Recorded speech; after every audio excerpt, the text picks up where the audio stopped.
Rome n'est pas tombée en un jour, mais ça a quand même fini par arriver.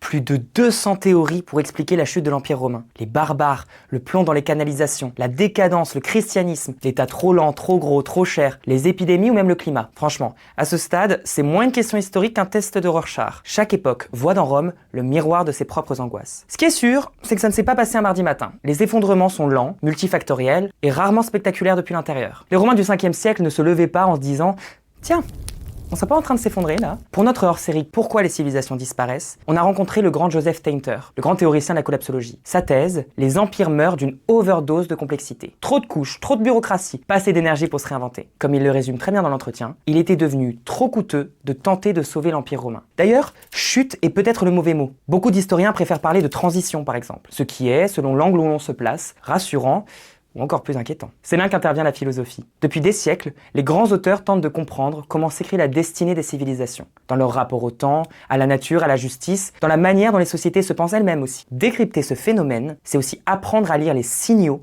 que nos sociétés envoient aujourd'hui, à l'heure où les crises multiples, le climat, le néofascisme ou l'IA, nous font doter de notre capacité à envisager un futur qui ne soit pas catastrophique. Ce hors-série de Philosophie Magazine vous donne les clés, et peut-être de quoi voir l'avenir.